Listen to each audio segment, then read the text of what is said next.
Oh, me. Yeah, I'd say we got off to a slow start, apparently, and made quite a game of it in the end. And I thought for sure we were going to come up with that tying goal and push this to an OT, but it wasn't meant to be. But I'm really proud of the way we battled back in the third period and showed a lot of resilience, a lot of character, and, you know, it's a tough loss, but I'm proud of the way we finished.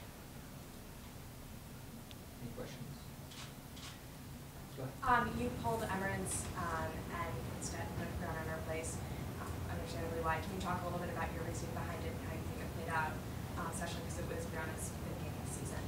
Yeah, Bree's played some big games for us and has been tremendous. I think both of our goalies are very good, and we have all sorts of confidence in her ability. And Emirates just wasn't on. The goals that went in, not 100% her fault, but you can tell when a goalie's on and off, and we wanted a change. And when you change goalies, it's a momentum shift for your players too. And I think that's why we did it.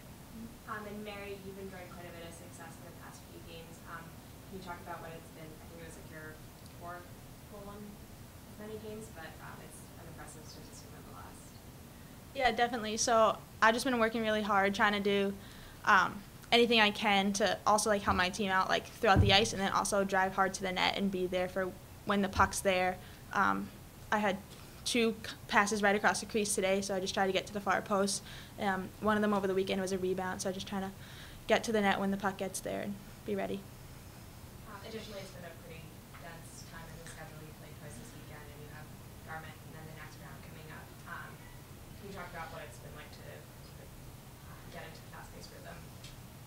I think we expect it going in. We know that the Beanpot is coming every February, and unfortunately the ECAC doesn't give us relief on the weekends, but that's no excuse. We'll be ready to go, and I don't think fatigue or anything like that played a factor in tonight's game. And they're all big. They're all big the rest of the way, and we know that, so we're prepared. Coach, you touched on the slow start. Can you pinpoint any reasoning behind that? Is it just there's a lot of games on the schedule, or just? Mary might be able to help me with that, but I do feel like early games on Tuesdays for Harvard kids are a little tough, because I know several of them were running straight from class to get on the bus. So I don't know if it was a focus thing, and it clearly took us a period and a half or so to warm up. But again, no excuses. We need to come ready to play no matter what time the game starts. Coach, I know tonight wasn't the result you wanted, but how have you guys managed to have success this season despite losing 3 of your top players to the Olympics this year?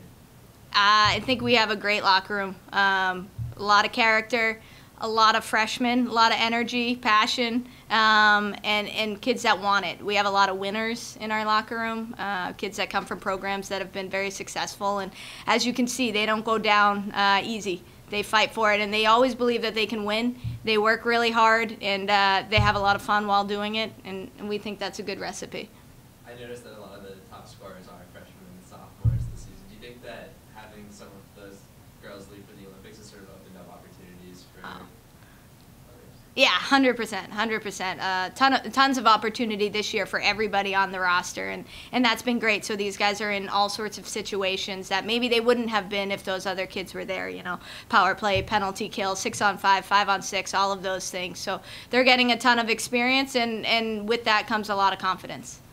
On the flip side of that, I know you guys are a little under the roster maximum. Is that a challenge, having to deal with depth on a daily basis? Oh, it's fun. It's a fun challenge. It's a puzzle, putting pieces together. But again, they're really great to work with, and they don't use that as a crutch ever. They come to work, and they come to play, and they come to win. And Mary, what's it like for you just having your teammates going off to Sochi? I know it hasn't started yet, but. Yeah, no, it's awesome. They've been, especially since they've been training in the Boston area, they've been around. They come into the games when they can make it. They'll stop in the dining hall, like say hi, have dinner with us. So it's definitely a great experience that they're close by, and also like we're just rooting for them. Do you ever think about, I know you guys are third in the country, do you ever think like, oh man, if we had these 3, what would we be like? Definitely not. We knew what our team was coming into the season, so we knew what we had, and we knew what we can accomplish with what we have. So. And right now you guys have the narrow lead on first in the EDAC. What can you talk about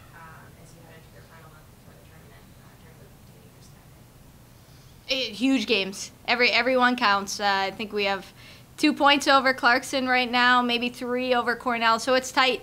And we just need to come ready to play for 60 minutes because I told these guys after the game, when they play well, they play so well. And I do think they're a fantastic team, and I think if we can show that for a full 60 minutes, it's going to be a good finish for us. Mary,